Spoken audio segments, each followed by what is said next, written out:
mbere yuko igisagara gitegerezwa kugira inyubako zirinda ingaruka zivuye ku ihindagurika ry'ibihe. Ihindagurika ry'ibihe bahora bariko mu myaka iheze, ariko ubu niho turiko turabibona.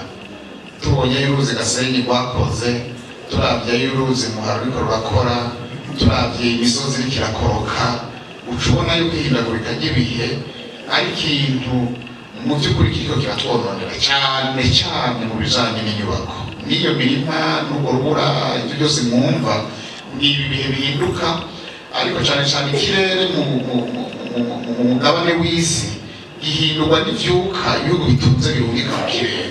Haracahaza imvura tutari tumenyereye, haracahaza imiyaga, haracahaza imisozi ikanywa amazi ntiyari kure. Ibyo byose rero bishe bidukorako.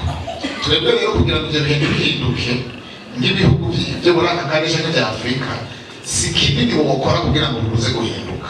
Mugabe icyo ukora uca witegura ukubaka inyubako zizoshobora kurinda iyo myuzurire. Ubutumwa bugira kabiri mu by'inyubako no tukubaka neza, tukubaka inyubako zishajije, kuko nitwubaka neza tugashaza tugakubura, ingenzi zizoza kuratira ijisho Bujumbura, nibwo butumwa twari tubahaye, zizoca zifuza kuraba mu gihugu hagati naho ingene bimeze. Baca basanga aya mazu twubaka ku mabarabara aca mu ntara yacu ya Bujumbura nawe nyine arashajije.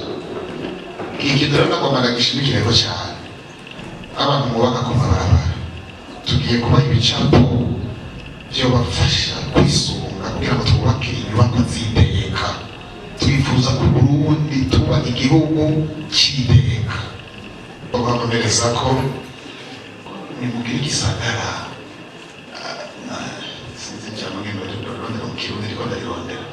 igisagara abantu bashobora gukoreramwo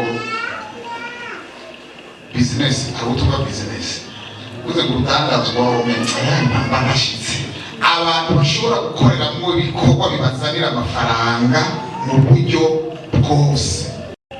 Ni byiza yuko twitunganya aha muri iyi ntara kugira ngo abantu bahakorere imigambi iterambere, baza kugwiza ubuzi baba benshi.